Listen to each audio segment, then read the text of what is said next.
Aku muak merawat anak cacat itu. Bawa dia pergi, teriak suamiku. Dia pikir dia menang karena menguasai rumah mewah kami. Tapi saat hakim membacakan surat wasiat ayahku, wajahnya berubah pucat pasi karena dia menyadari telah membuang kunci hartanya sendiri. Sebelum ceritanya dimulai, silakan tulis di kolom komentar dari daerah mana saja teman-teman yang menonton cerita ini. Jangan lupa like dan subscribe agar channel ini bisa semakin berkembang dan bisa mempersembahkan cerita yang lebih menarik lagi.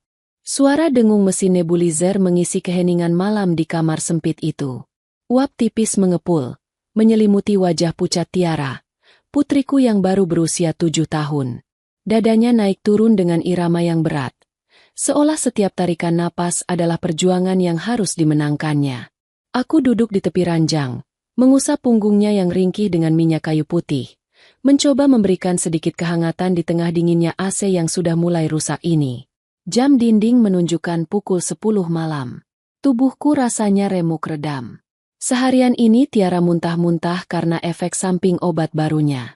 Spray sudah 3 kali kuganti, lantai sudah berulang kali kupel, namun bau khas obat-obatan dan sisa muntahan samar-samar masih tercium, bercampur dengan aroma lembab rumah tua yang kami tempati. Ibu sakit, rintih Tiara pelan. Matanya terpejam namun keningnya berkerut menahan nyeri. Sabar ya, nak. Sebentar lagi uapnya selesai. Nanti napas Tiara lega lagi, bisikku lembut, menahan air mata agar tidak jatuh di hadapannya. Sebagai seorang ibu, melihat anak kesakitan tanpa bisa menggantikan posisinya adalah siksaan terberat. Tiba-tiba, suara pintu depan dibanting keras membuat kami berdua tersentak. Tiara sedikit gemetar.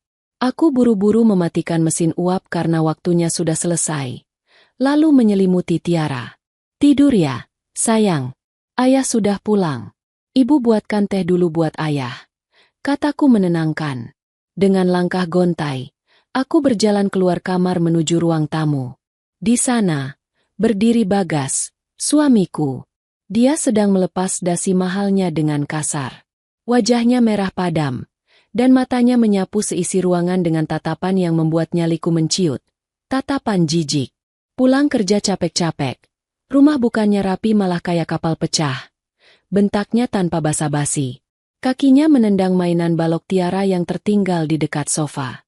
Aku menunduk, mencoba meredam emosi. Maaf, Mas. Tadi Tiara kambuh lagi, muntah-muntah seharian. Aku baru sempat bersih-bersih sedikit. Bagas mendengus keras. Dia berjalan mendekatiku, dan saat itulah aku mencium aroma itu. Aroma parfum wanita yang manis dan tajam, bercampur dengan bau alkohol samar, sangat kontras dengan bau minyak telon dan keringat yang melekat di bajuku yang lusuh.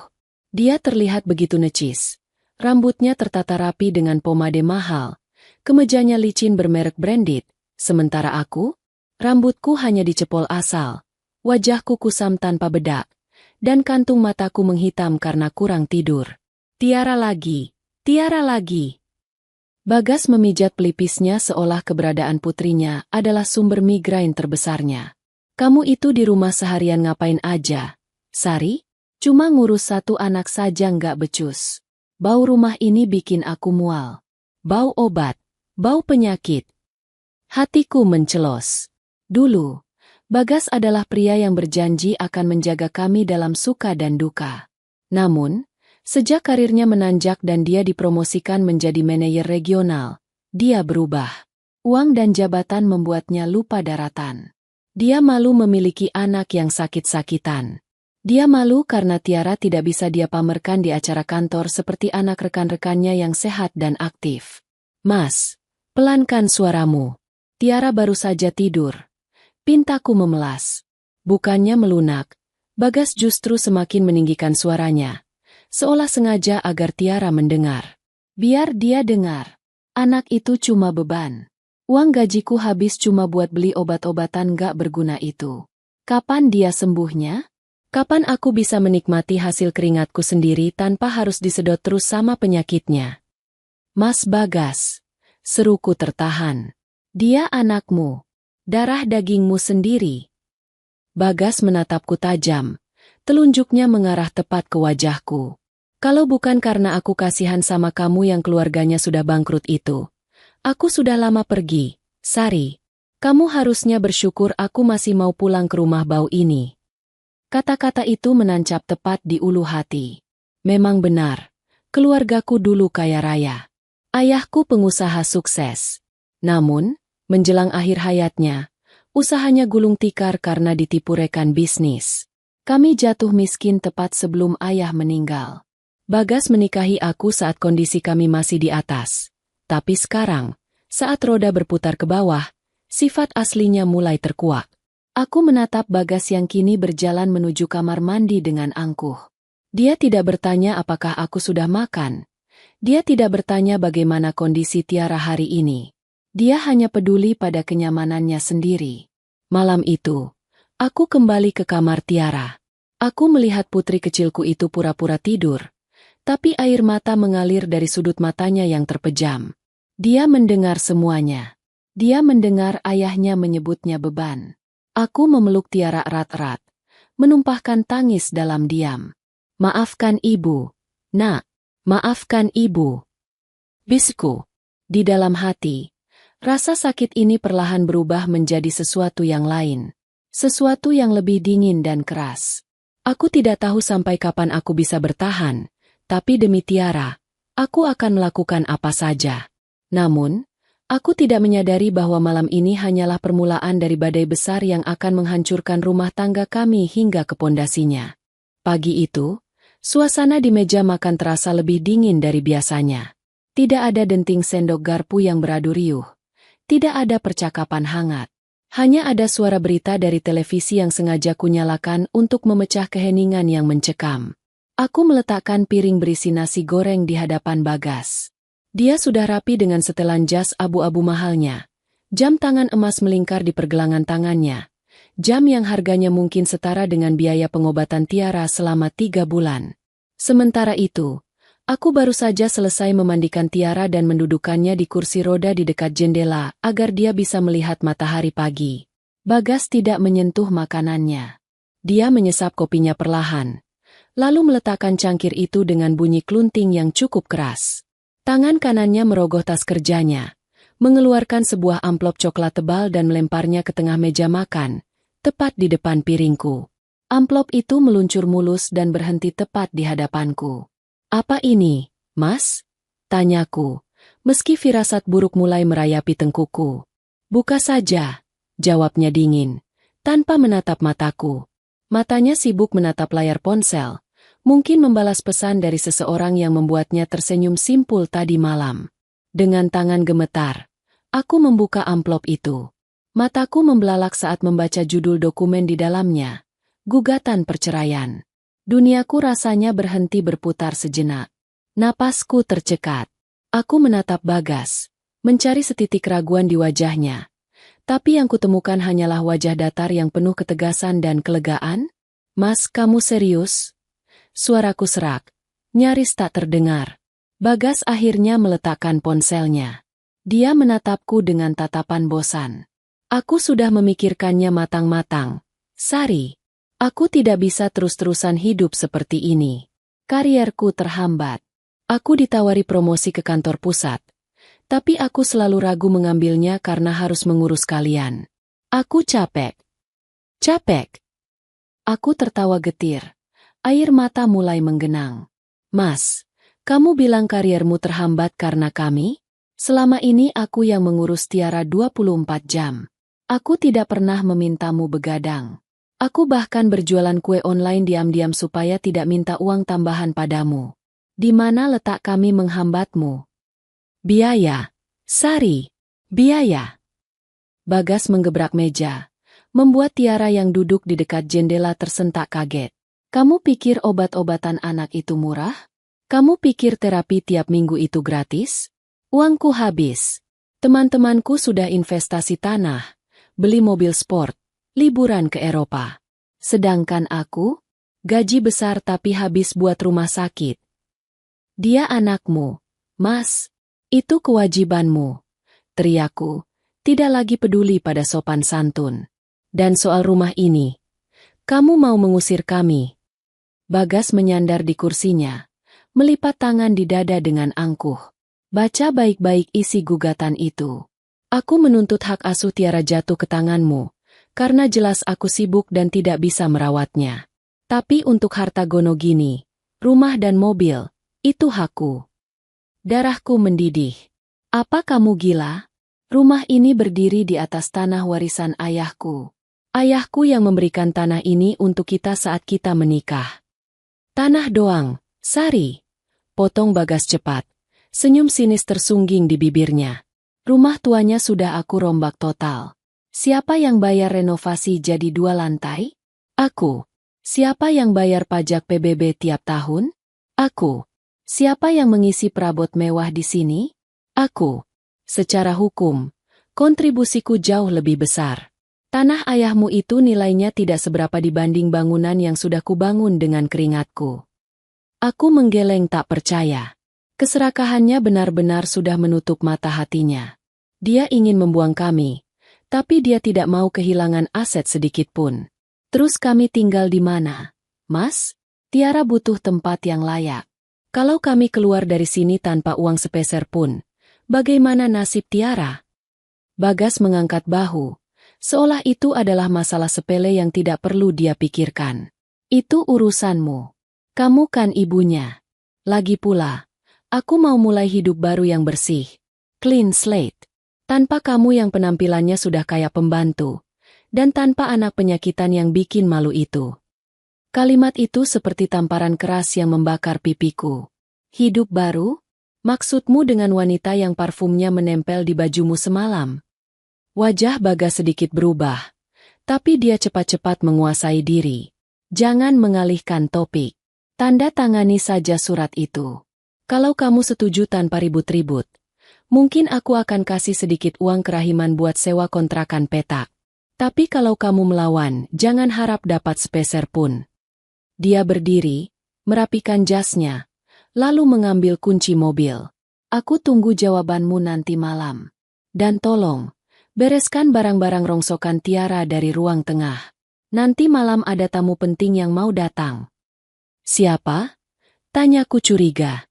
Bukan urusanmu. Jawabnya ketus sambil berlalu pergi. Sepeninggal Bagas, aku merosot ke lantai. Kakiku lemas. Aku menatap Tiara yang kini menatapku dengan mata bulatnya yang berkaca-kaca.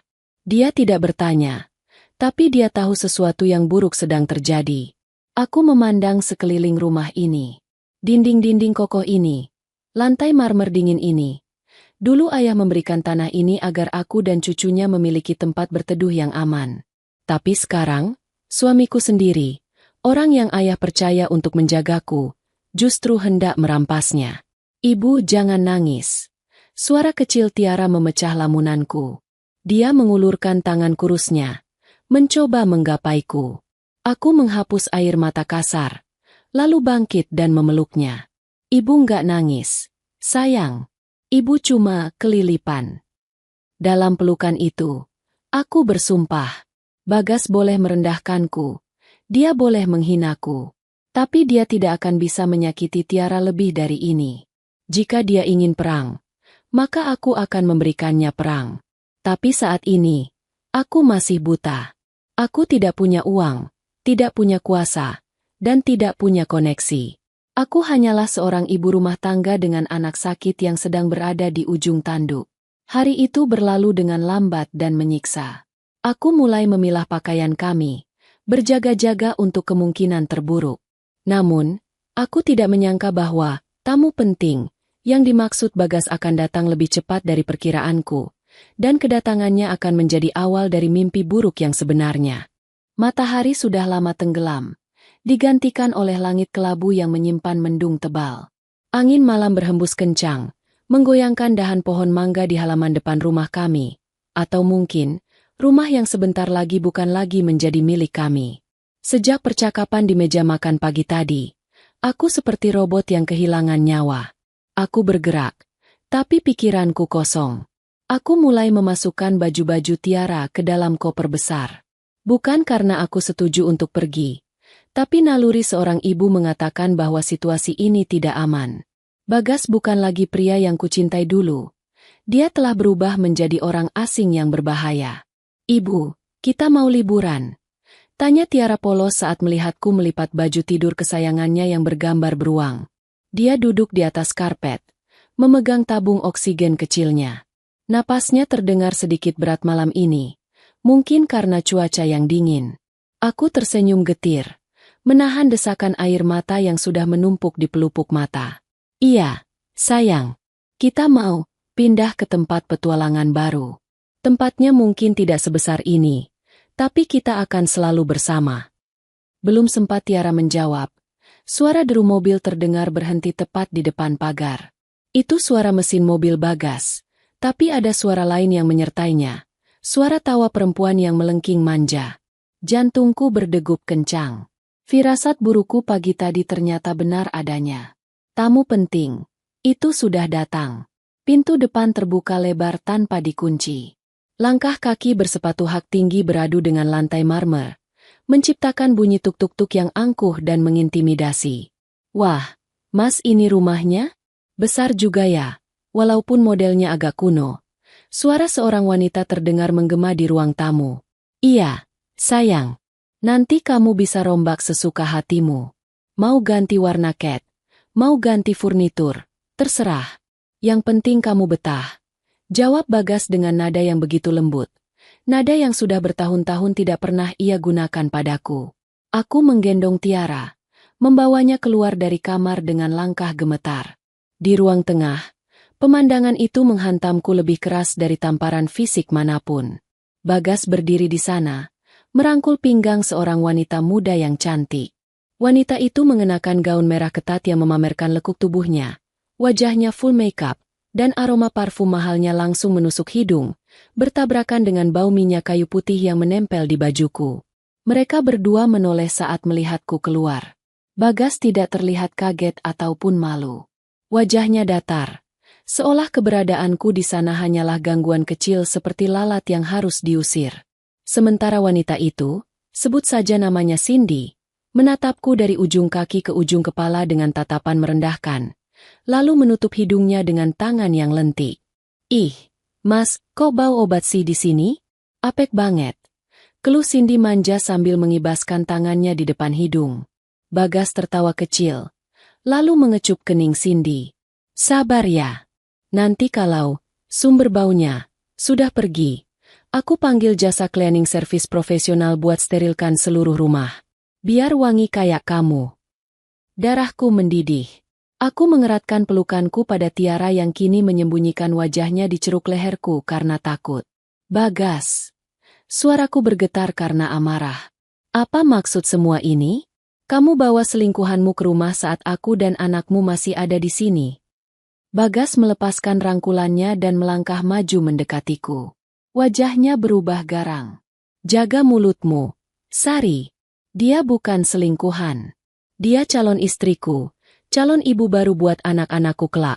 Anak-anak yang sehat, bukan yang cacat. Cindy terkikik di belakangnya. Halo, Mbak Sari. Kenalin, aku Cindy. Mas Bagas sering cerita soal Mbak yang, menyedihkan. Aku mengabaikan Cindy dan menatap tajam ke mata suamiku. Kamu tidak punya hati, Mas. Di mana nuranimu? Tiara sedang sakit. Kamu mau mengusir kami sekarang? Ya, sekarang. Bentak Bagas tiba-tiba. Suaranya menggelegar membuat Tiara menangis kencang. Aku sudah muak lihat muka melasmu itu. Aku muak dengar suara batuk anak itu tiap malam. Aku mau rumah ini kosong malam ini juga. Tapi ini malam hari, Mas. Hujan mau turun. Tiara butuh istirahat. Aku memohon, membuang harga diriku demi anakku. Setidaknya biarkan kami di sini sampai besok pagi. Tolong. Bagas tidak peduli. Dia berjalan ke arah kamar kami, mengambil koper yang sudah kusiapkan setengah jadi tadi, lalu melemparnya keluar pintu depan hingga isinya berhamburan di teras. Kemas barang-barangmu sekarang atau aku yang seret kalian keluar. Ancamnya. Aku menatap Bagas dengan pandangan nanar. Pria ini, pria yang dulu berjanji di depan penghulu untuk melindungiku, kini tak ubahnya seperti monster. Dia benar-benar telah dikuasai oleh keserakahan dan nafsu duniawi. Dia merasa di atas angin karena karirnya sedang di puncak. Dan dia merasa berhak membuang sampah masa lalunya. Dengan air mata bercucuran, aku berlari masuk ke kamar, menyambar tas berisi obat-obatan Tiara, harta paling berharga saat ini, dan beberapa lembar baju yang sempat kumasukkan ke tas Jinjing. Aku tidak sempat membawa mainan Tiara, tidak sempat membawa foto-foto kenangan, bahkan tidak sempat membawa baju gantiku sendiri yang layak. Saat aku kembali ke ruang tengah sambil menggendong Tiara dan menyeret tas, Bagas sudah duduk di sofa sambil menyalakan rokok.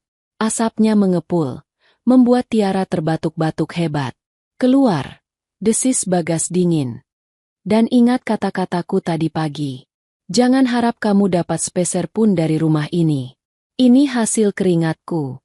Tanah warisan ayahmu itu cuma tanah kosong yang gak ada harganya kalau bukan aku yang bangun. Aku berhenti sejenak di ambang pintu. Kutatap mata Bagas lekat-lekat. Ingat hari ini, Mas. Ingat baik-baik. Kamu mengusir darah dagingmu sendiri demi kesenangan sesaat. Suatu hari nanti, kamu akan menyesali setiap detik kejadian malam ini. Bagas hanya tertawa meremehkan. Drama. Cepat pergi sana. Bawa anak baumu ini menjauh dari hidupku. Cindy melambaikan tangannya dengan genit. Dah, Mbak hati-hati di jalannya. Jangan lupa move on. Aku membalikan badan, melangkah keluar dari rumah yang penuh kenangan itu. Tepat saat kakiku menginjak aspal jalanan komplek, hujan deras turun mengguyur bumi. Langit seolah ikut menangis melihat ketidakadilan ini. Aku berlari kecil mencari tempat berteduh di pos satpam komplek yang kosong. Tiara menangis dalam gendonganku. Tubuhnya mulai menggigil kedinginan. Ibu, dingin. Ai jahat. Isak Tiara. Hancur hatiku mendengarnya. Dengan tangan gemetar dan basah kuyup, aku mengeluarkan ponselku yang layarnya retak. Aku memesan taksi online. Syukurlah masih ada sedikit saldo di dompet digitalku. Sambil menunggu taksi datang, aku menoleh ke belakang, ke arah rumah megah bercat putih itu.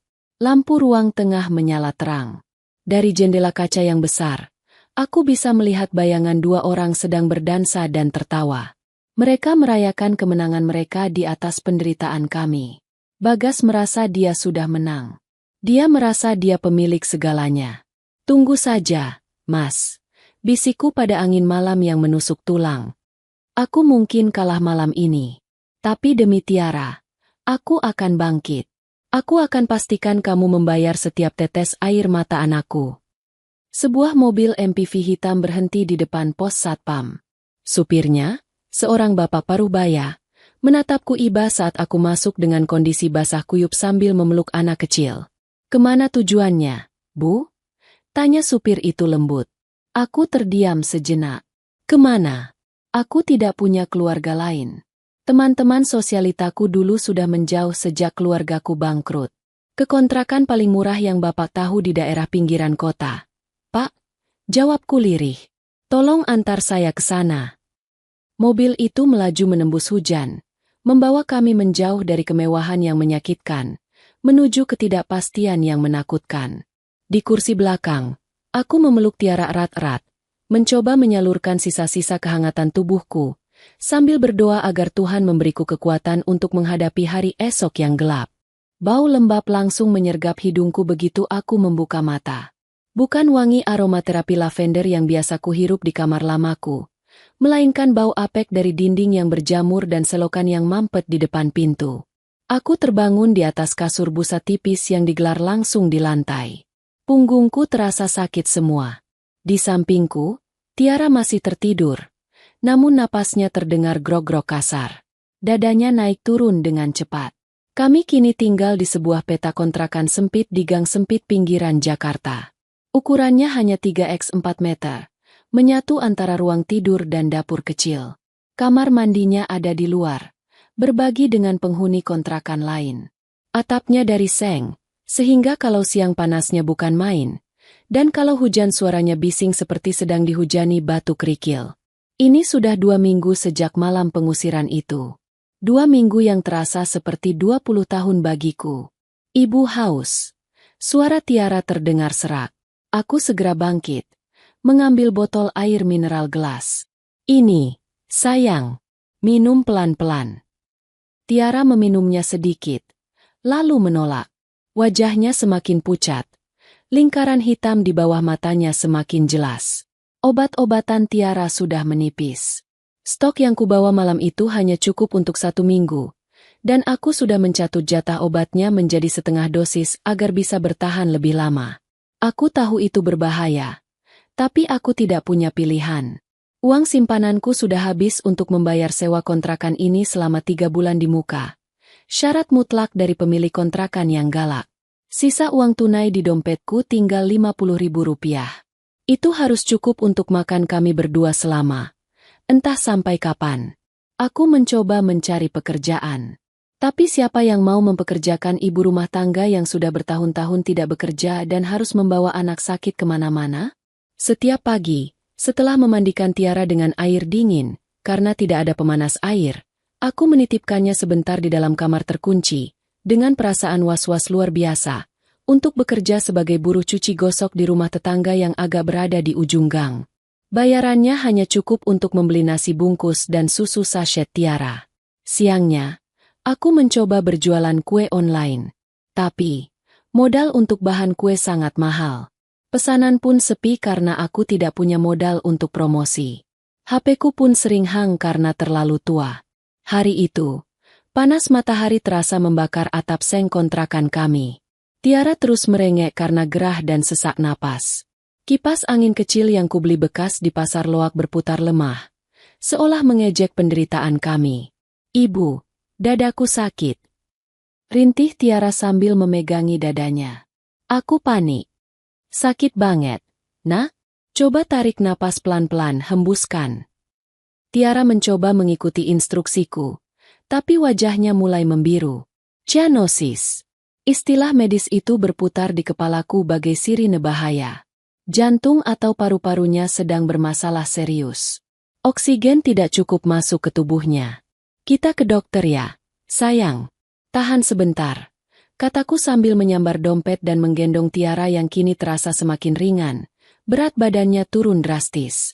Aku berlari keluar gang, mengabaikan tatapan ibu-ibu tetangga yang sedang ngerumpi.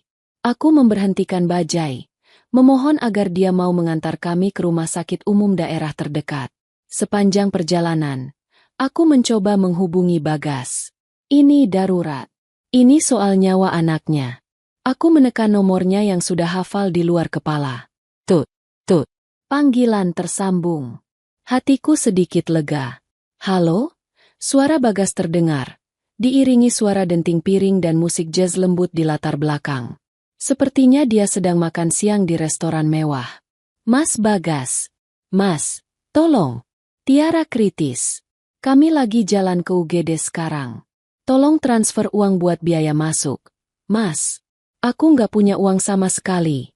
Teriakku histeris. Tidak peduli sopir bajai menoleh kaget. Hening sejenak di seberang sana. Lalu terdengar suara Cindy. Siapa sih, yang? Ganggu makan siang aja.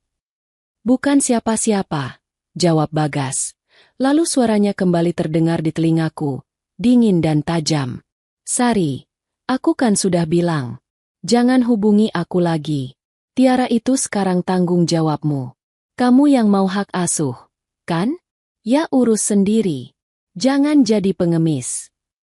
Mas, ini nyawa anakmu. Dia butuh oksigen, butuh obat. Jual saja ginjalmu kalau perlu. Jangan ganggu aku. Klik. Sambungan diputus. Duniaku runtuh seketika. Aku menatap layar ponsel dengan pandangan kosong. Air mata kemarahan dan keputusasaan tumpah membasahi pipiku. Dia benar-benar iblis. Bagaimana bisa seorang ayah membiarkan anaknya sekarat demi makan siang dengan wanita lain? Bu Sempai. Tegur sopir bajai. Aku tersentak dan buru-buru turun. Di UGD, perawat langsung sigap menangani Tiara karena melihat kondisi wajahnya yang membiru. Mereka memasangkan masker oksigen dan berbagai kabel ke tubuh kecilnya. Aku menunggu di luar tirai dengan cemas. Seorang petugas administrasi mendekatiku dengan wajah datar. Ibu wali pasien Tiara? Silakan ke loket depan untuk urus administrasi dan deposit awal ya, Bu. Ini harus ada tindakan röntgen dan lab lengkap. Biayanya sekitar 2 juta rupiah untuk deposit. 2 juta. Angka itu terdengar seperti vonis mati bagiku. Di dompetku hanya ada 50.000. Kartu kredit tambahan yang dulu dipegangku sudah diblokir Bagas sejak hari pertama aku keluar rumah. Aku sudah mencobanya di minimarket kemarin dan ditolak. Sus, tolong tangani dulu anak saya. Saya pasti bayar. Tolong jangan hentikan pengobatannya. Aku memohon, nyaris bersujud di kaki petugas itu. Maaf Bu, prosedurnya begitu. Kalau tidak ada jaminan, dokter spesialis tidak bisa dipanggil untuk tindakan lebih lanjut. Paling hanya penanganan dasar UGD. Aku mundur dengan lemas. Penanganan dasar tidak akan cukup. Tiara butuh obat-obatan paten untuk jantungnya. Pikiranku buntu. Aku meraba leherku. Kosong. Antingku sudah kujual minggu lalu. Cincin kawin ya. Cincin kawin. Aku menatap jari manisku. Cincin emas putih dengan berlian kecil itu masih melingkar di sana. Simbol janji suci yang kini sudah dikhianati dan diinjak-injak. Dulu aku bersikeras tidak mau melepasnya karena berharap Bagas akan berubah. Tapi sekarang, benda ini tidak lebih dari logam dingin yang tidak ada artinya dibanding nyawa Tiara. Aku berlari keluar rumah sakit, mencari toko emas terdekat. Dengan napas tersengal, aku masuk ke toko emas di seberang jalan. Mas, tolong taksir ini berapa? Saya butuh uang cepat, tunai sekarang juga. Kataku sambil meletakkan cincin itu di etalase kaca. Penjaga toko mengamati cincin itu dengan kaca pembesar. Emasnya sih bagus, Bu. Tapi berliannya kecil. Dan surat-suratnya ada. Nggak ada. Tertinggal di rumah. Tolonglah Mas. Anak saya kritis di seberang. Air mataku menetes lagi. Waduh. Kalau nggak ada surat potongannya besar, Bu, paling saya berani ambil 1,5 juta. Harga aslinya 10 juta lebih. Tapi aku tidak punya posisi tawar. Ambil. Mas, tolong cepat. Dengan uang 1,5 juta di tangan, aku kembali berlari ke rumah sakit. Aku memohon pada administrasi untuk menerima uang itu sebagai deposit sementara. Untungnya, mereka berbaik hati menerimanya meski kurang. Malam itu, Tiara sudah dipindahkan ke bangsal kelas 3 yang penuh sesak. Dia sudah sadar, tapi sangat lemah. Aku duduk di kursi plastik di samping ranjangnya, memegang tangannya yang dingin karena infus. Perutku berbunyi kencang. Aku belum makan seharian. Uang sisa penjualan cincin tadi hanya tinggal 20.000 perak setelah beli obat di apotek luar yang tidak ditanggung rumah sakit. Itu hanya cukup untuk ongkos pulang nanti dan beli bubur untuk Tiara besok pagi. Aku menatap langit-langit bangsal yang kusam. Aku berada di titik terendah dalam hidupku. Dihina suami, diusir dari rumah sendiri, anak sakit parah, dan kini aku jatuh miskin sampai harus menjual simbol pernikahanku dengan harga murah. Tuhan! Bisikku lirih dalam hati. Kalau Engkau masih ada, tolong tunjukkan jalan. Aku tidak kuat lagi. Aku benar-benar tidak kuat. Aku tidak tahu bahwa doa keputusasaan itu didengar. Dan bantuan akan datang dari arah yang tidak pernah kuduga sebelumnya. Membuka tabir rahasia yang selama ini tertutup rapat oleh kebohongan Bagas. Tapi malam ini, biarkan aku menangis sepuasnya. Menangisi nasibku, dan nasib putri kecilku yang malang. 3 hari setelah insiden di UGD, aku dan Tiara sudah kembali ke kontrakan sempit kami. Tiara sudah diperbolehkan pulang, meski kondisinya belum sepenuhnya pulih. Dokter memberinya resep obat baru yang harganya selangit, dan aku hanya mampu menebus setengahnya. Itu pun dengan menggunakan sisa uang terakhir dari hasil penjualan cincin kawin yang kuhargai sangat murah itu. Matahari sore menembus celah-celah ventilasi kayu yang sudah lapuk, menciptakan garis-garis debu yang menari di udara. Aku sedang duduk di lantai sambil melipat pakaian kering yang baru saja kuambil dari jemuran umum. Pikiranku kalut. Besok adalah jatuh tempo pembayaran sisa sewa kontrakan bulan depan yang diminta pemilik kos secara mendadak karena alasan anaknya mau sekolah. Kalau aku tidak bayar, kami akan diusir lagi. Ibu, lapar. Gumam Tiara pelan. Dia sedang berbaring di kasur busa sambil menggambar di kertas bekas bungkus nasi. Sebentar ya, sayang. Ibu rebuskan telur. Nanti kita makan pakai kecap ya. Jawabku, mencoba terdengar ceria, padahal hatiku perih. Telur itu adalah sisa bahan makanan terakhir di rak dapur. Tiba-tiba, terdengar ketukan di pintu. Jantungku mencelos. Pikiranku langsung tertuju pada satu kemungkinan, pemilik kontrakan.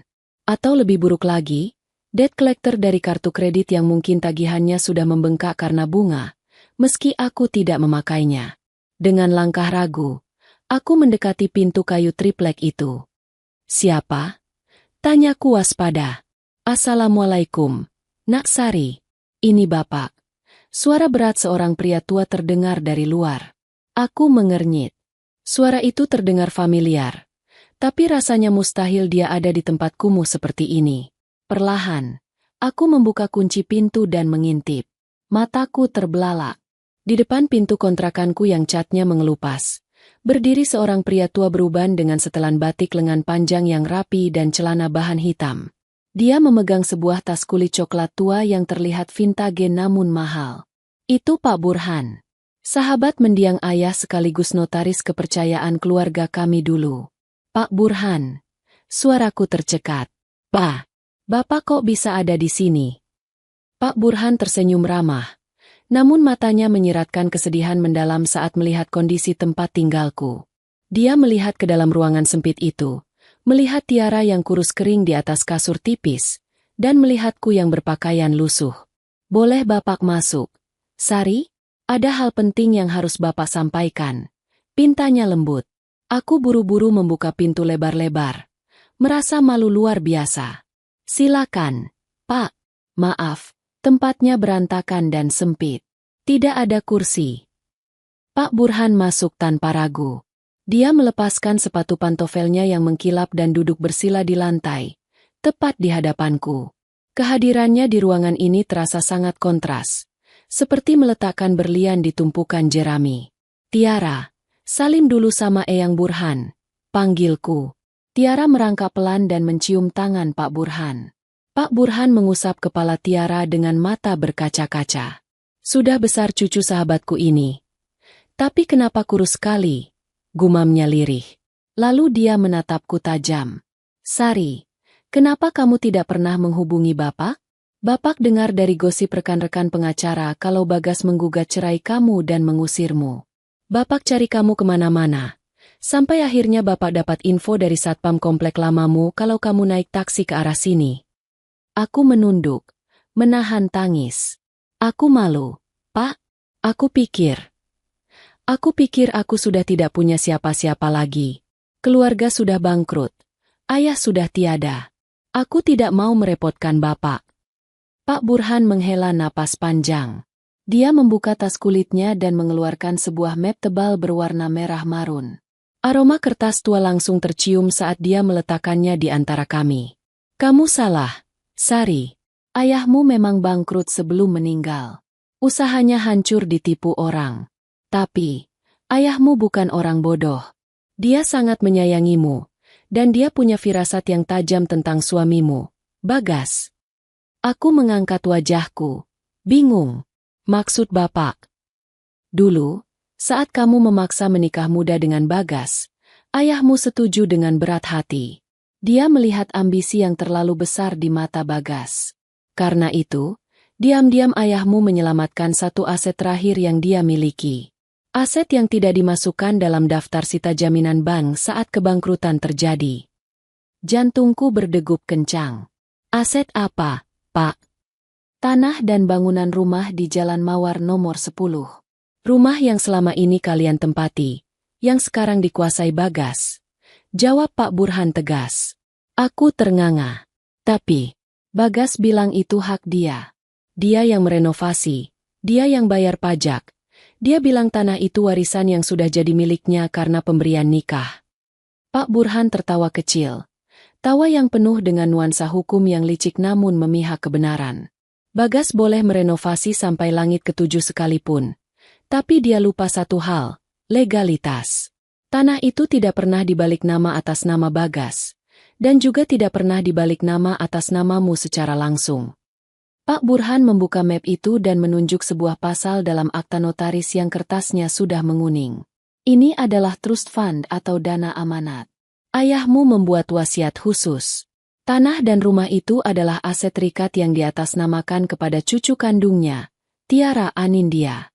Namun, karena Tiara masih di bawah umur, hak pengelolaan, hak tinggal, dan hak pemanfaatan aset sepenuhnya jatuh kepada wali pemegang hak asuh utama. Aku membaca tulisan itu dengan tangan gemetar. Huruf-huruf hukum yang rumit itu seolah menyusun menjadi kalimat penyelamat hidupku. Artinya, aku tergagap, mencoba mencerna informasi ini. Artinya, potong Pak Burhan sambil menatap mataku lekat-lekat. Rumah itu bukan milik Bagas. Rumah itu milik Tiara. Dan siapapun yang memegang hak asuh Tiara secara hukum, dialah yang berhak menguasai rumah itu.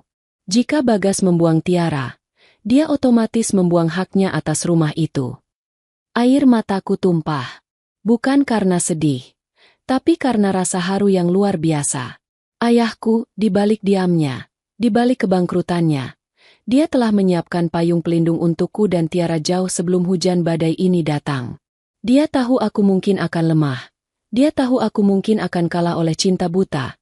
Jadi dia mengikat harta itu pada satu-satunya hal yang tidak mungkin dikhianati oleh seorang ibu, anaknya. Kenapa bapak baru memberitahu sekarang? Tanyaku di sela isak tangis. Karena wasiat ini punya klausul pembuka. Hanya boleh dibuka jika terjadi sengketa pernikahan atau jika cucunya berusia 21 tahun. Ayahmu tidak ingin Bagas tahu soal ini saat pernikahan kalian masih baik-baik saja. Karena takut Bagas akan memanipulasi aset itu. Ayahmu ingin aset ini menjadi jaring pengaman terakhir. Pak Burhan mengambil tisu dari sakunya dan memberikannya padaku. Sari, kamu tidak miskin. Kamu dan Tiara adalah pemilik sah dari aset bernilai miliaran rupiah itu. Bagas yang sebenarnya tidak punya apa-apa di sana selain tumpukan bata yang dia semen di atas tanah kalian. Aku memeluk map itu erat-erat ke dadaku. Rasanya seperti memeluk ayah kembali. Rasa putus asa yang tadi menghimpit dadaku perlahan sirna, digantikan oleh nyala api harapan yang hangat. Tapi kemudian, amarah kembali muncul. Bayangan wajah sombong Bagas dan Cindy terlintas di benakku. Aku harus memberitahu Bagas. Kataku dengan napas memburu. Aku harus usir dia sekarang juga. Dia sudah menghina kami. Dia membuat Tiara sakit. Aku akan bawa polisi dan surat ini ke sana. Aku hendak berdiri, siap untuk meluapkan dendamku saat itu juga. Tapi tangan Pak Burhan menahan lenganku dengan kuat. Tatapannya berubah serius, penuh peringatan. Duduk. Sari, jangan gegabah. Suara Pak Burhan terdengar tegas, seperti seorang jenderal yang menahan prajuritnya yang emosional. Tapi Pak, dia jahat. Dia harus tahu kalau dia nggak punya hak. Protesku. Dan kalau dia tahu, apa yang akan dia lakukan? Tanya Pak Burhan retoris. Pikirkan baik-baik menggunakan otakmu, bukan hatimu yang terluka. Bagas itu serakah. Bagas itu gila hormat. Kalau kamu datang ke sana sekarang membawa surat ini, dia akan tahu bahwa kunci rumah itu ada pada Tiara. Aku terdiam, mulai memahami arah pembicaraan Pak Burhan. Kalau Bagas tahu bahwa syarat menguasai rumah adalah memegang hak asuh Tiara, lanjut Pak Burhan pelan tapi penuh penekanan, dia akan berbalik arah. Dia akan merebut Tiara darimu. Dia akan menyewa pengacara termahal untuk membuktikan bahwa kamu ibu yang miskin dan tidak mampu. Lalu dia akan mengambil hak asuh Tiara. Darahku berdesir ngeri. Tidak, dia tidak boleh ambil Tiara. Dia akan mengambilnya. Sari. Bukan karena dia sayang, tapi demi rumah itu. Dan setelah dia dapat hak asuh, apa kamu yakin dia akan merawat Tiara? Dia mungkin akan menelantarkan Tiara di tangan Nani sembarangan, atau bahkan memasukkannya ke asrama murah, sementara dia menikmati rumah itu bersama wanita barunya. Aku menggeleng kuat-kuat. Bayangan Tiara hidup menderita di bawah atap yang sama dengan Bagas dan Cindy membuatku mual. Aku nggak akan biarkan itu terjadi. Maka dari itu, dengarkan rencana Bapak. ucap Pak Burhan sambil mencondongkan tubuhnya ke depan. Kita tidak akan menyerang dengan otot. Kita akan menyerang dengan strategi.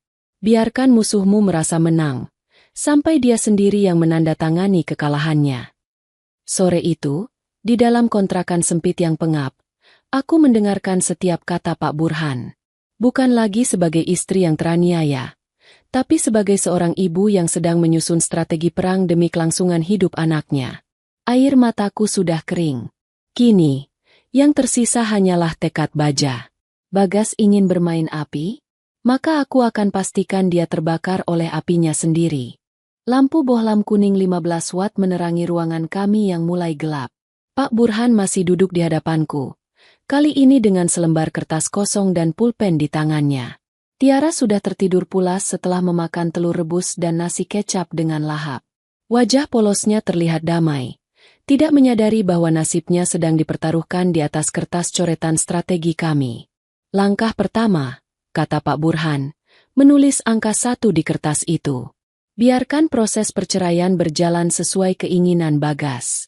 Jangan terlihat melawan soal harta. Aku mengangguk, meski hatiku berontak. Jadi aku harus diam saja saat dia menghina aku miskin. Benar. Kamu harus terlihat lemah, pasrah, dan putus asa. Semakin kamu terlihat tidak berdaya, semakin besar kepala Bagas.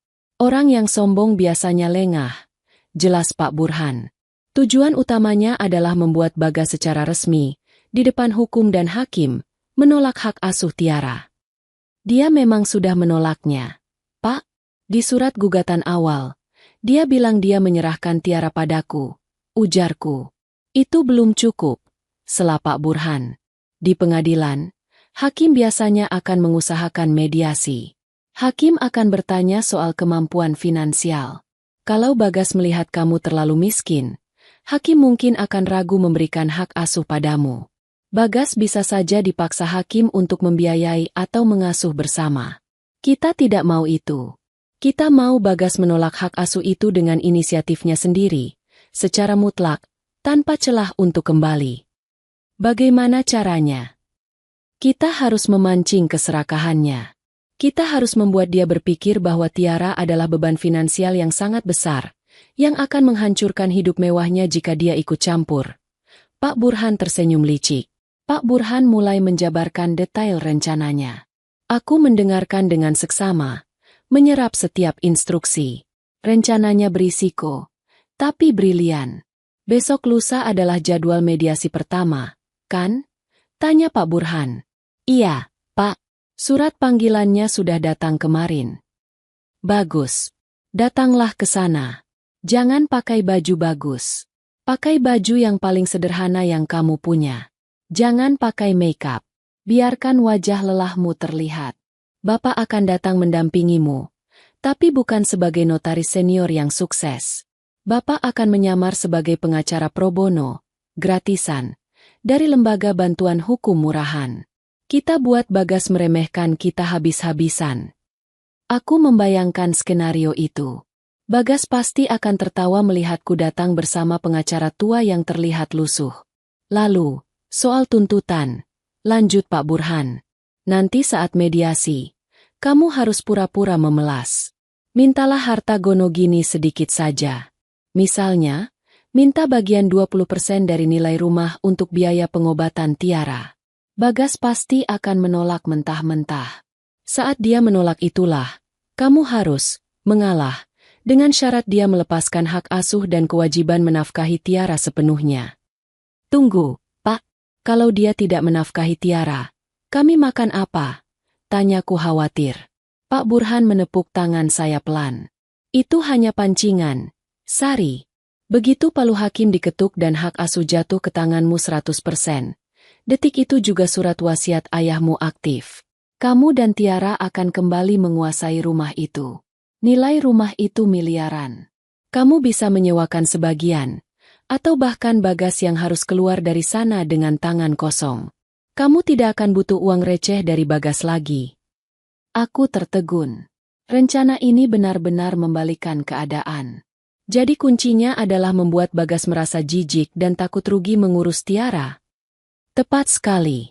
Buat dia merasa bahwa membuang tiara adalah kemenangan baginya. Biarkan dia merasa dia membuang sampah, padahal dia sedang membuang berlian.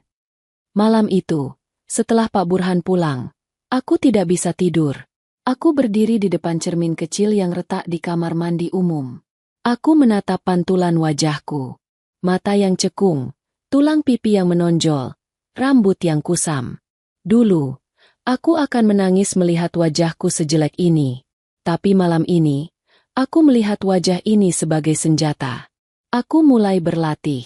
Tolong, Mas, beri aku sedikit saja.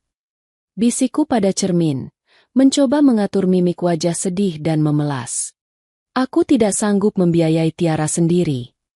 Aku mengulang-ulang kalimat itu sampai terdengar sangat meyakinkan, sangat menyedihkan. Aku harus menjadi aktris terbaik demi putriku. Aku harus menelan harga diriku bulat-bulat. Biarlah Bagas menginjak-injakku sekali lagi di pengadilan nanti. Itu akan menjadi injakan terakhirnya sebelum dia jatuh ke jurang yang dia gali sendiri. Keesokan harinya, aku mulai mempersiapkan kostum perangku. Aku memilih gamis lamaku yang warnanya sudah pudar dan sedikit robek di bagian bawah. Aku mencari sandal jepit yang tali karetnya sudah agak longgar. Aku ingin memastikan bahwa siapapun yang melihatku akan berpikir, wanita ini sudah habis. Dia tidak punya masa depan. Saat sedang sibuk memilah baju, ponselku bergetar. Sebuah pesan masuk dari nomor tidak dikenal. Isi pesan, jangan lupa besok mediasi jam 10. Jangan telat kalau nggak mau tambah susah. Dan jangan bawa anak cacatmu itu ke ruang sidang. Bikin sumpek. Pesan dari Bagas. Tanpa nama, tanpa salam. Hanya perintah dan hinaan. Dulu, pesan seperti ini akan membuatku menangis seharian. Tapi sekarang, aku hanya tersenyum tipis. Jari jemariku menari di atas layar ponsel yang retak, membalas pesannya dengan singkat dan patuh, sesuai skenario Pak Burhan. Balasanku, baik, Mas. Aku akan datang tepat waktu. Maaf merepotkan. Send. Bagas pasti sedang tersenyum puas di sana, merasa sudah menguasai segalanya. Dia tidak tahu bahwa wanita bodoh dan lemah yang dia ceraikan sedang menyiapkan jaring laba-laba yang akan menjeratnya erat. Aku menoleh ke arah Tiara yang sedang bermain dengan boneka beruang lusuhnya. Tiara, panggilku lembut. Ya, Ibu. Doakan Ibu ya besok. Ibu mau jemput rumah kita kembali. Tiara tersenyum, meski dia tidak mengerti sepenuhnya. Rumah yang ada kolam ikannya? Yang ada kamar Tiara. Iya, Nak. Rumah yang itu.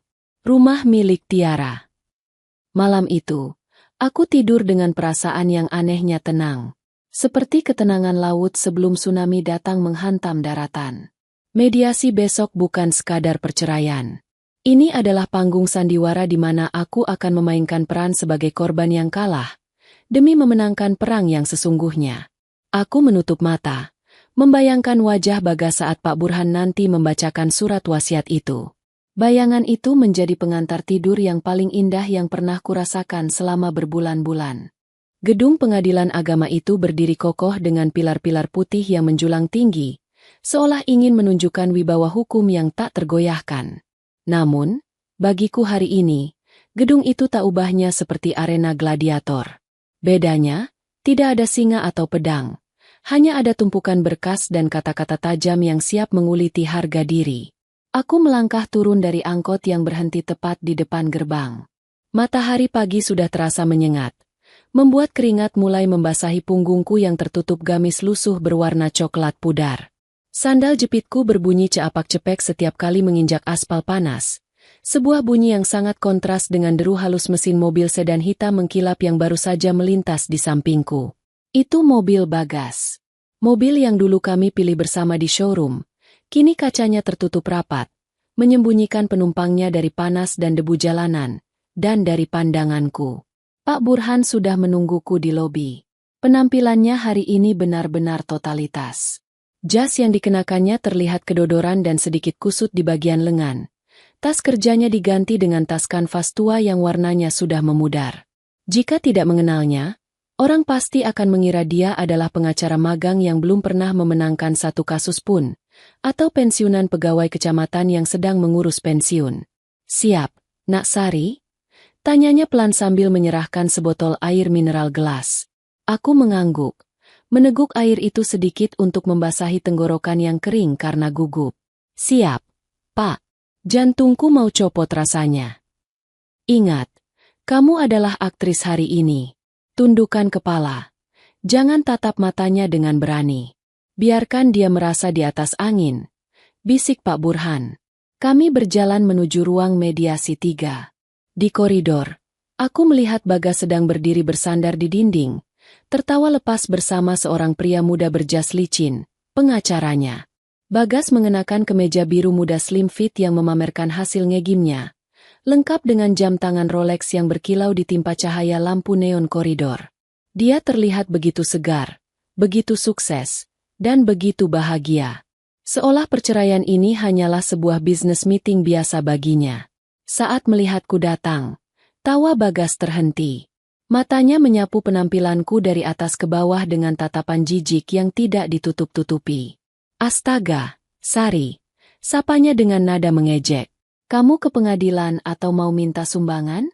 Nggak punya baju yang lebih layak dikit? Malu-maluin aku aja." Aku menunduk dalam-dalam, meremas ujung gamisku. "Ini baju terbaik yang aku punya sekarang, Mas. Baju-bajuku yang lain kan masih di rumahmu. Aku nggak sempat bawa." Pengacara Bagas tertawa kecil. Suara tawanya terdengar seperti dengusan kuda. "Wah, Pak Bagas. Sepertinya kita akan menang mudah. Lawannya begini." Pak Burhan maju selangkah, sedikit membungkuk dengan gaya orang tua yang sungkan. "Selamat pagi, Pak Bagas, Pak Pengacara. Saya Burhan, kuasa hukum Ibu Sari. Mohon kerjasamanya ya, Pak. Kasihan klien saya ini." Bagas bahkan tidak mau menjabat tangan Pak Burhan yang terulur. Dia hanya melirik sinis. "Oh, ini pengacara gratisan itu? Pantesan. Ya sudah, ayo masuk. Aku nggak punya banyak waktu. Nanti siang aku ada meeting proyek besar." Di dalam ruang mediasi yang sempit, suasana terasa mencekam. Seorang mediator wanita parubaya duduk di ujung meja, mencoba tersenyum ramah meski aura permusuhan di ruangan itu begitu pekat. "Baik, Bapak dan Ibu. Tujuan mediasi ini adalah mencari titik temu. Apakah rumah tangga ini masih bisa dipertahankan? Mengingat ada anak di antara kalian." Buka Ibu mediator. "Tidak," jawab Bagas cepat dan tegas. "Saya sudah bulat. Istri saya ini sudah tidak sejalan dengan visi misi hidup saya. Dia terlalu pasif, tidak mendukung karir suami. Dan yah, lihat saja sendiri penampilannya, Bu. Tidak representatif sebagai istri manajer regional." Ibu mediator menghela napas, lalu menatapku. "Ibu Sari, bagaimana tanggapan Ibu?" Aku mengangkat wajah sedikit, membiarkan mata sembabku terlihat. Saya masih ingin mempertahankan demi Tiara, Bu. Tiara butuh ayahnya. Tiara sakit." "Halah, alasan klasik," potong Bagas kasar, membuat meja bergetar sedikit karena dia memukulnya pelan. "Kamu cuma mau uangku, kan? Jangan bawa-bawa Tiara. Anak itu sakit karena genetik kamu yang lemah." Pak Burhan menyentuh lenganku, memberi kode untuk tetap tenang dan masuk ke fase selanjutnya. "Baiklah, kalau memang Mas Bagas sudah tidak mau." Suaraku bergetar. Kali ini air mata sungguhan mulai menetes karena sakit hati mendengar Tiara dihina. "Tapi Mas, aku mohon. Aku tidak punya apa-apa. Tolong berikan hak asuh Tiara padaku, dan sedikit bagian dari rumah itu. Sedikit saja, Mas. Buat modal aku buka warung kecil untuk biayai obat Tiara." Bagas tertawa keras. Suaranya menggema di ruangan kecil itu. "Bagi rumah? Kamu mimpi. Itu rumah hasil keringatku. Enak saja kamu minta bagian. Kamu itu nggak kerja, Sari. Kontribusimu nol besar." Pengacara Bagas membuka sebuah dokumen tebal. "Menurut perhitungan kami, Bu Sari tidak memiliki kontribusi finansial dalam renovasi rumah. Jadi, klien kami, Pak Bagas, menolak pembagian harta Gonogini berupa aset properti. Pak Bagas berbaik hati menawarkan uang kerahiman sebesar 10 juta rupiah. Take it or leave it. 10 juta. Aku terperanjat. Mas, biaya obat Tiara sebulan saja 5 juta. 10 juta cuma cukup buat 2 bulan. Terus kami tinggal di mana? Itu deritamu, desis Bagas kejam. Kamu kan ibunya. Katanya sayang anak. Ya usaha dong. Masa ngemis sama mantan suami terus? Pak Burhan berdehem pelan. Suaranya terdengar ragu-ragu. Persis seperti orang yang takut pada lawan bicaranya. Mohon maaf. Pak Bagas yang terhormat. Klien saya ini kondisinya memprihatinkan. Kalau misal Bu Sari melepaskan tuntutan harta Gonogini, apakah Pak Bagas bersedia melepaskan hak asuh Tiara sepenuhnya? Maksud saya, secara hukum, hitam di atas putih, Pak Bagas tidak akan menuntut hak asuh di kemudian hari. Bagas menatap Pak Burhan seolah dia baru saja mendengar lelucon paling lucu. Pak Tua, dengerin ya. Saya ini justru senang kalau hak asuh jatuh ke dia. Saya sibuk. Saya mau nikah lagi. Saya nggak mau ribet ngurus anak sakit-sakitan. Jadi, tawaran saya simpel. Kamu ambil anaknya, aku ambil hartanya. Deal. Jantungku berdegup kencang. Ini dia. Ini momen kuncinya. Aku menatap Bagas dengan pandangan memelas yang dibuat-buat. Tapi Mas, kalau Tiara sakit parah dan butuh biaya besar, kamu tetap bantu kan? Sebagai ayahnya. Nggak janji. Jawab Bagas enteng sambil memainkan pulpen mahalnya. Tergantung cash flow saya. Makanya, jangan berharap sama saya. Anggap saja anak itu sudah yatim. Kata-kata, yatim, itu membuat darahku mendidih sampai ke ubun-ubun. Tapi aku menahannya. Aku harus menelannya sekarang agar bisa memuntahkannya nanti sebagai racun yang mematikan bagi Bagas. Jadi, kalau aku tanda tangan kesepakatan bahwa aku tidak menuntut rumah, kamu akan tanda tangan pelepasan hak asuh 100%. Tanyaku memastikan. 100%. 1000% kalau perlu. Seru Bagas tidak sabar. Tanda tangani sekarang. Biar cepat selesai. Bau minyak anginmu bikin aku pusing. Dengan tangan gemetar yang sengaja didramatisir, aku mengambil pulpen. Aku melirik Pak Burhan sekilas. Matanya tenang, namun ada kilatan tajam di sana. Dia mengangguk sangat pelan. Aku membubuhkan tanda tangan di atas draft kesepakatan mediasi itu. Nah, gitu dong. Pinter. Bagas menyambar kertas itu dengan kasar, lalu membubuhkan tanda tangannya dengan gaya flamboyan yang angkuh. Dia merasa menang telak. Dia merasa baru saja menyingkirkan 2 beban hidupnya sekaligus. Istri miskin dan anak sakit, sambil tetap memeluk harta bendanya. Mediasi dinyatakan berhasil sebagian, kata ibu mediator sambil mencatat. Kesepakatan, hak asuh anak jatuh penuh kepada Ibu Sari, dan Ibu Sari tidak menuntut pembagian fisik rumah. Ini akan kita bawa ke sidang putusan minggu depan. Bagas berdiri, merapikan jasnya sambil tersenyum puas pada pengacaranya. Gampang kan? Orang miskin itu emang gampang digertak. Kasih 10 juta aja girang. Dia berjalan melewatiku tanpa menoleh sedikit pun. Tapi sebelum dia keluar pintu, dia berhenti sejenak dan berkata tanpa membalikkan badan. Oh ya, Sari, 10 jutanya aku transfer bulan depannya. Lagi banyak pengeluaran buat resepsi nikahanku sama Cindy. Pintu tertutup. Hening sejenak di ruangan itu. Setelah yakin Bagas sudah jauh, bahuku yang tadi tegang perlahan rileks. Aku menoleh ke Pak Burhan. Pak Burhan tersenyum tipis.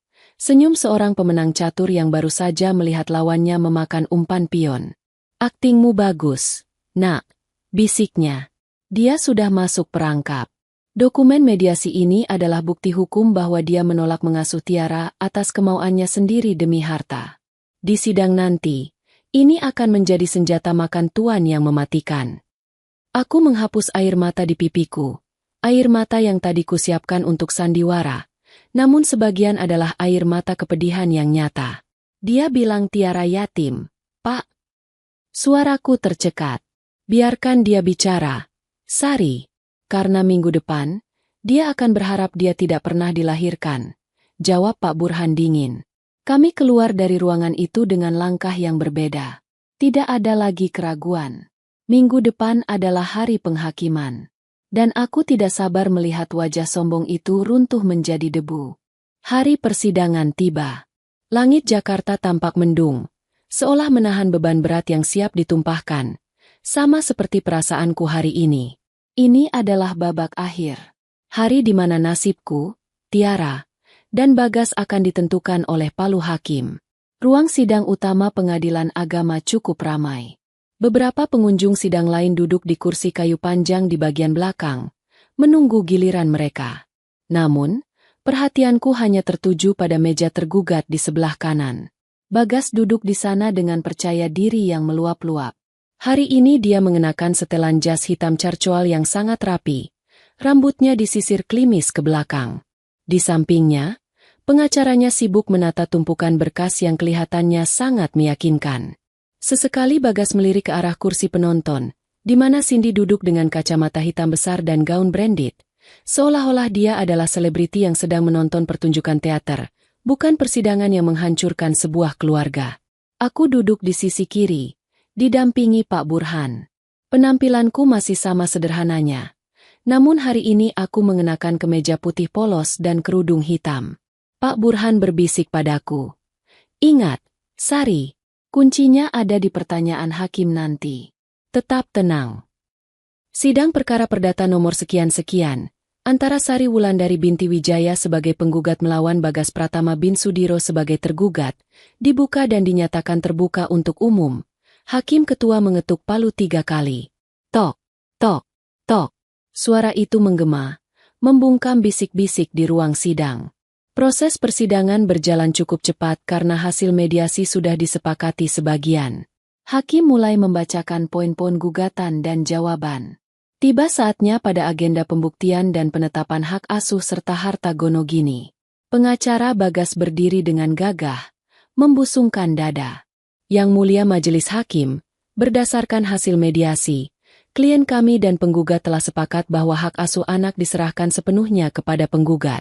Klien kami, Bapak Bagas, adalah seorang profesional yang sangat sibuk dengan mobilitas tinggi, sehingga tidak memungkinkan untuk merawat anak yang memiliki kebutuhan medis khusus seperti Ananda Tiara. Pengacara itu berhenti sejenak untuk mengambil napas, lalu melanjutkan dengan nada yang merendahkan. Selain itu, terkait harta gonogini berupa rumah di Jalan Mawar, klien kami berpendirian bahwa itu adalah hak mutlak beliau karena penggugat tidak memiliki kontribusi ekonomi. Penggugat juga telah menyetujui hal ini secara lisan dan tertulis di mediasi demi mendapatkan hak asuh anak. Jadi, kami mohon majelis hakim menetapkan rumah tersebut sebagai milik tunggal tergugat. Hakim ketua, seorang pria parubaya dengan kacamata tebal, menatap Bagas tajam. Saudara tergugat, Bagas Pratama. Apakah benar pernyataan kuasa hukum saudara? Bagas berdiri, mengangguk mantap. Benar, Yang Mulia. Saudara sadar bahwa anak saudara, Tiara, sedang sakit keras dan membutuhkan biaya besar? Apakah saudara tidak keberatan melepaskan tanggung jawab pengasuhan sepenuhnya hanya demi aset? Tanya hakim, seolah ingin menguji nurani Bagas untuk terakhir kalinya.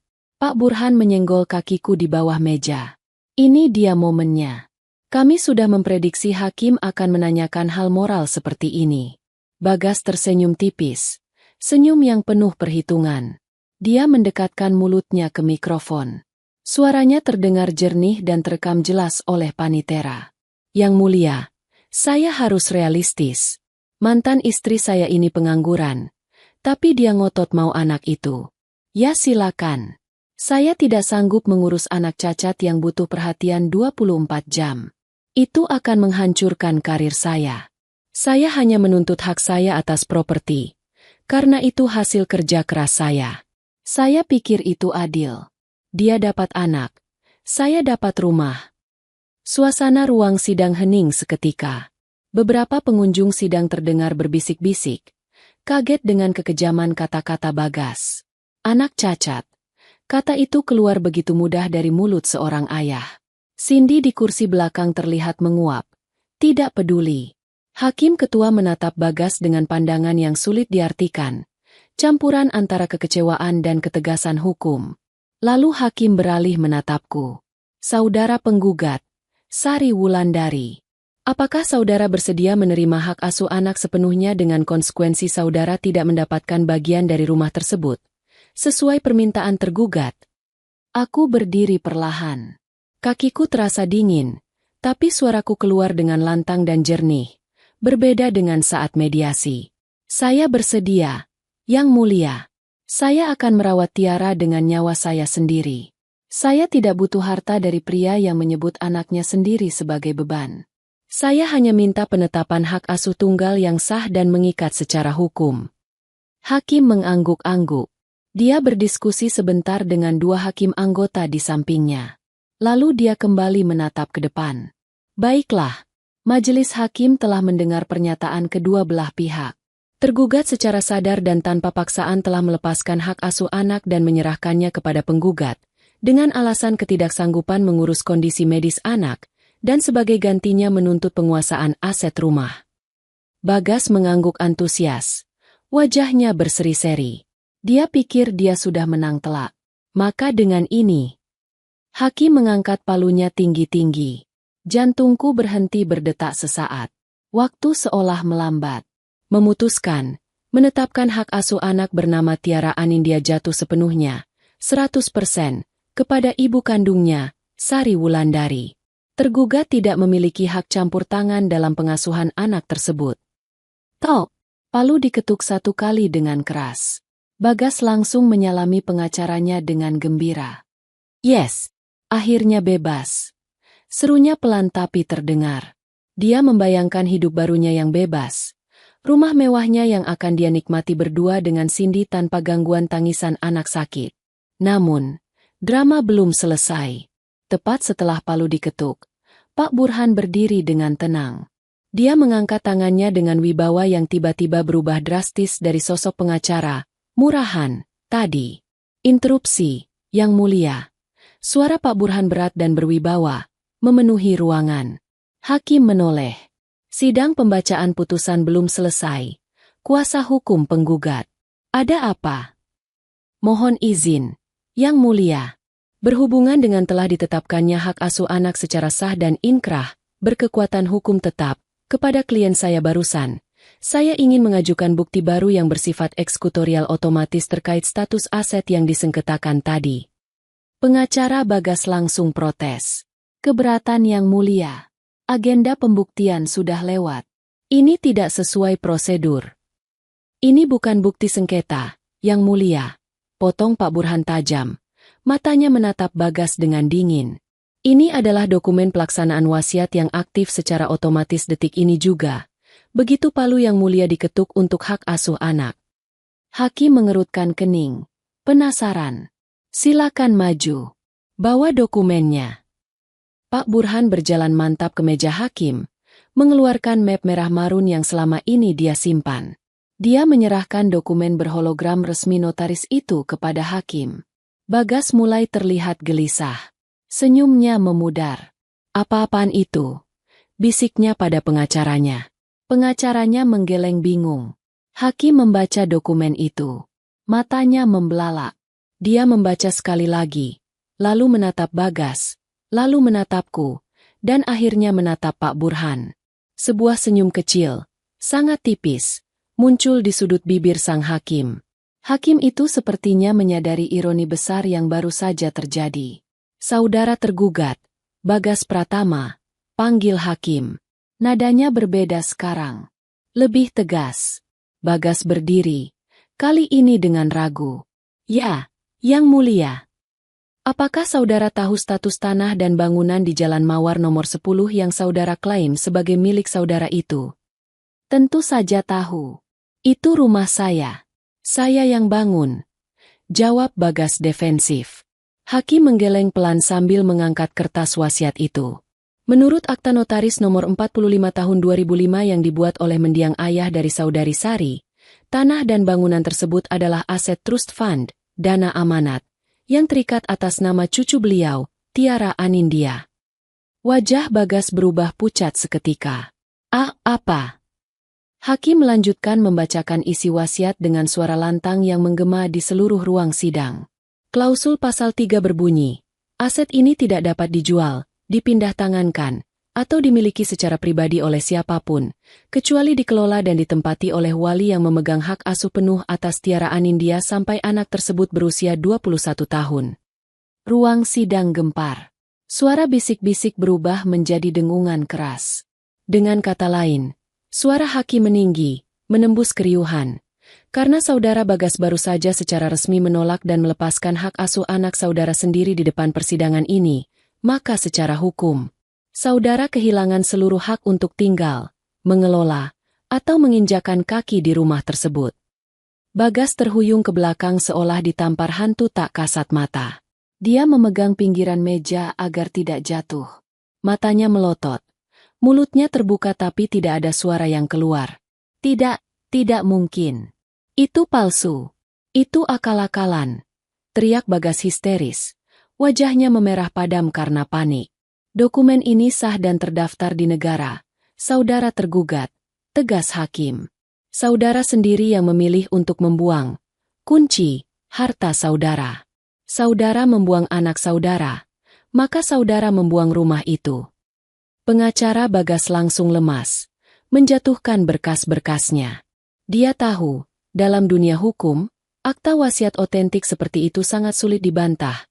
Apalagi klausulnya begitu spesifik dan Bagas baru saja memenuhi syarat kekalahannya sendiri dengan pernyataannya yang terekam. Cindy di kursi belakang berdiri, menjerit marah. Apa? Jadi kita nggak jadi punya rumah itu? Mas Bagas, kamu bilang rumah itu punya kamu. Kamu bohong sama aku. Bagas tidak menjawab Cindy. Dia menatapku. Tatapan angkuhnya lenyap, digantikan oleh tatapan horor dan ketakutan yang luar biasa. Dia melihatku duduk tenang di samping Pak Burhan. Aku tidak tersenyum. Aku hanya menatapnya datar. Tatapan seorang ibu yang sudah kehabisan air mata dan kini hanya menyisakan keadilan. Sidang ditutup. Hakim mengetuk palu sekali lagi. Tok! Suara ketukan itu terdengar seperti vonis kematian bagi keserakahan Bagas. Dia jatuh terduduk di kursinya. Lemas tak bertulang. Dia sadar. Dia baru saja menggali kuburannya sendiri. Dia menginginkan hartanya dan membuang anaknya. Tapi takdir, dan wasiat ayahku, memastikan dia kehilangan keduanya. Ruang sidang berubah menjadi lautan keriuhan.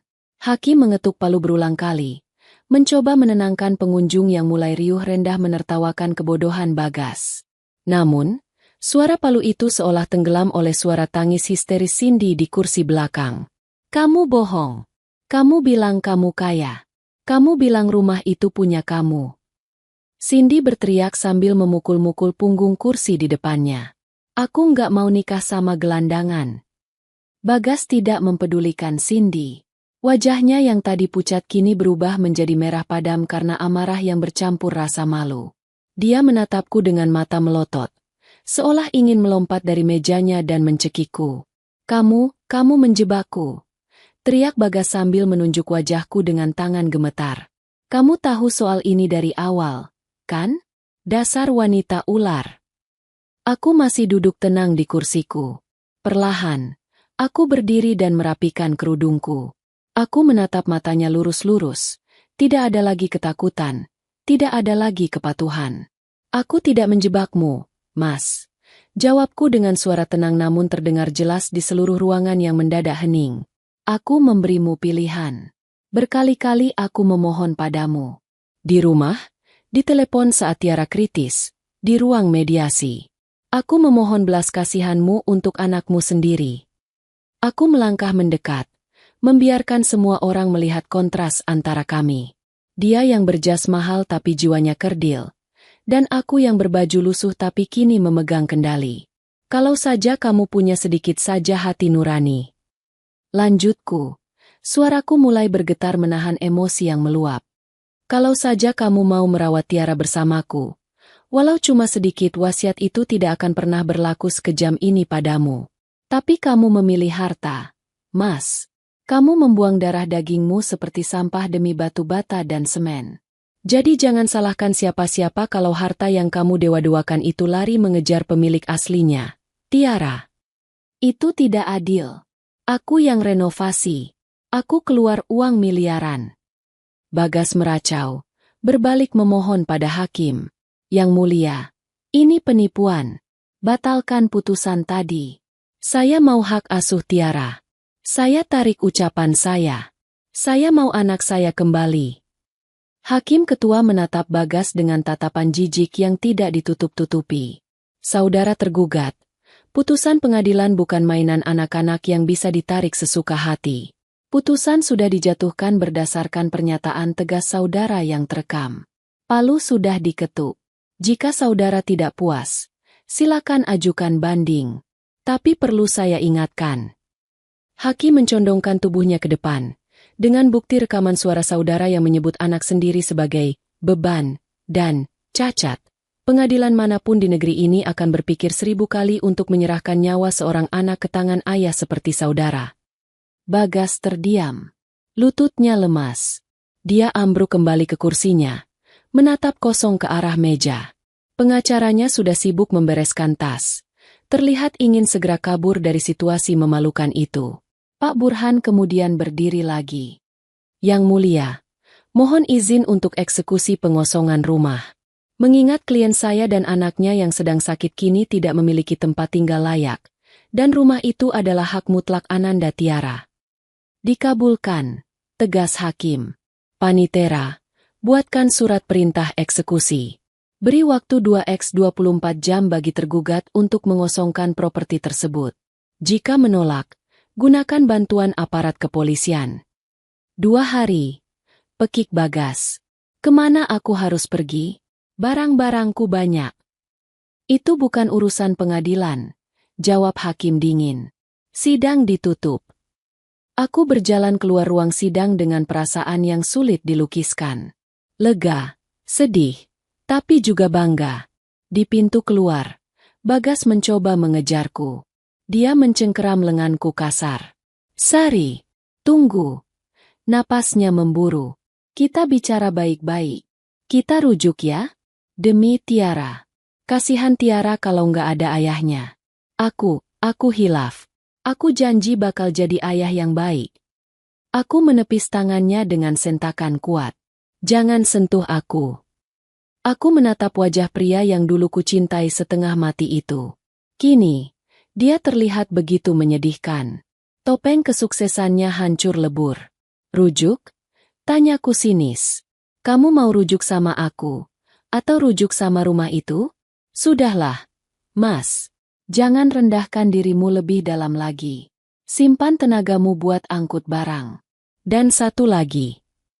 Aku mendekatkan wajahku ke telinganya, membisikkan kalimat terakhir yang akan menghantuinya. Kamu bilang kamu mau hidup baru yang bersih, kan? Selamat, Mas. Sekarang kamu benar-benar bersih. Bersih dari istri, bersih dari anak, dan bersih dari harta. Doamu terkabul. Aku berbalik dan berjalan pergi, meninggalkan Bagas yang terpaku di koridor pengadilan. Di belakangku, aku mendengar Cindy memaki-maki Bagas dengan kata-kata kasar. Lalu suara tamparan keras terdengar. Bagas tidak membalas. Dia sudah hancur. 2 hari kemudian, sebuah truk engkel sewaan parkir di depan rumah mewah di Jalan Mawar nomor 10. Bukan untuk mengantar barang baru, tapi mengangkut sisa-sisa kejayaan Bagas. Aku berdiri di seberang jalan bersama Tiara yang duduk di kursi roda barunya, hadiah dari Pak Burhan. Kami melihat Bagas yang bercelana pendek dan kaos oblong, menggotong kardus-kardus berat ke dalam truk. Tidak ada lagi jas mahal, tidak ada lagi wangi parfum. Wajahnya kusut, matanya bengkak, dan jambangnya tumbuh tidak terawat. Beberapa tetangga menonton dari balik pagar mereka, berbisik-bisik. Kabar tentang kejahatan Bagas pada anaknya sendiri sudah menyebar cepat di grup WhatsApp kompleks, membuat tak ada satupun tetangga yang mau membantunya. Cindy, dia sudah menghilang sejak kejadian di pengadilan. Kabarnya dia langsung memblokir nomor Bagas begitu tahu Bagas jatuh miskin dan punya hutang kartu kredit yang menumpuk demi gaya hidup mewahnya. Sore itu, batas waktu 2x24 jam hampir habis. Seorang petugas polisi dan Pak Burhan datang untuk memastikan kunci rumah diserahkan. Bagas keluar dari pintu utama sambil menyeret koper terakhirnya. Dia berhenti saat melihatku dan Tiara. Dia menatap rumah megah itu dengan pandangan nanar, lalu menatap Tiara. Ada penyesalan di matanya, tapi entahlah, aku sudah tidak peduli apakah itu tulus atau tidak. Ini kuncinya. Bagas menyerahkan kunci rumah kepada Pak Burhan dengan tangan gemetar. Serahkan pada pemiliknya, kata Pak Burhan tegas, menunjuk ke arah Tiara. Bagas berjalan gontai mendekati kursi roda Tiara. Dia berlutut di depan putrinya. Tiara. Suaranya serak. Ayah pamit ya. Tiara menatap ayahnya dengan mata polos. Dia tidak mengerti sepenuhnya apa yang terjadi. Tapi dia tahu ayahnya sedih. Tangan kecil Tiara terulur, menyentuh pipi Bagas yang kasar. Ayah jangan nakal lagi ya. Nanti sakit kayak Tiara. Ucap Tiara tulus. Kalimat sederhana itu meruntuhkan pertahanan Bagas. Dia menangis terseduh-seduh di kaki putrinya sendiri. Pria yang sombong itu kini bersujud, menangisi kebodohannya. Tapi waktu tidak bisa diputar ulang. Nasi sudah menjadi bubur.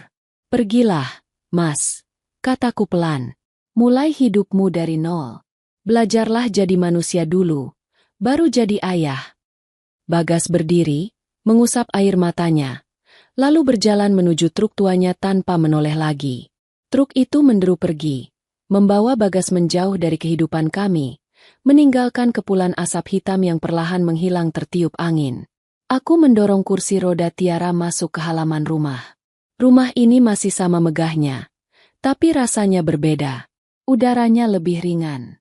Tidak ada lagi bentakan, tidak ada lagi hinaan. Kita pulang, nak, bisikku. 6 bulan kemudian. Rumah di Jalan Mawar itu kini terlihat lebih asri. Aku mengubah sebagian garasi menjadi toko kue kecil-kecilan yang kini mulai ramai pesanan. Pak Burhan membantu mengelola sisa aset ayah sehingga kami bisa hidup layak. Kamar Tiara sudah direnovasi total. Dindingnya dicat warna biru langit dengan gambar awan-awan. Dan peralatan medisnya ditata rapi agar tidak terlihat menakutkan. Kondisi Tiara berangsur membaik. Ternyata, selain obat dokter, obat, paling manjur adalah lingkungan yang penuh kasih sayang dan bebas dari stres. Tiara sudah jarang sesak napas. Bahkan pipinya kini mulai berisi dan kemerahan. Sore itu, aku sedang menyiram bunga di halaman ketika melihat seorang pria kurus dengan rompi oranye sedang menyapu jalanan kompleks. Pria itu memakai topi lusuh yang ditarik rendah menutupi wajahnya. Saat dia mendekat ke depan pagar rumahku, dia berhenti sejenak, melihat ke arah Tiara yang sedang tertawa bermain balon air di teras bersama teman-teman barunya. Pria itu mengangkat wajahnya sedikit. Itu Bagas. Dia terlihat jauh lebih tua dari usianya. Kulitnya hitam terbakar matahari. Aku mendengar kabar dia bekerja serabutan sebagai petugas kebersihan harian lepas karena tidak ada perusahaan yang mau menerimanya. Reputasinya hancur setelah kasus di pengadilan itu viral di media sosial. Mata kami bertemu sesaat. Tidak ada kata yang terucap. Dia hanya tersenyum tipis, senyum pahit penuh penyesalan, lalu menunduk dan kembali menyapu sampah di selokan depan rumah yang dulu dia banggakan. Aku tidak merasa benci, pun tidak merasa kasihan. Itu adalah jalan yang dia pilih. Aku hanya merasa bersyukur. Aku berjalan menghampiri Tiara, memeluknya dari belakang. Ibu, lihat, balonnya terbang tinggi. Seru Tiara gembira. Iya, sayang, tinggi sekali. Jawabku sambil mencium rambutnya yang wangi sampo stroberi. Kami telah melewati badai tergelap. Dan kini, di bawah atap warisan ayah yang penuh cinta ini, kami akhirnya menemukan matahari kami sendiri. Hari kami sendiri. Hari kami sendiri. Hari kami sendiri. Hari kami sendiri. Hari kami sendiri. Hari kami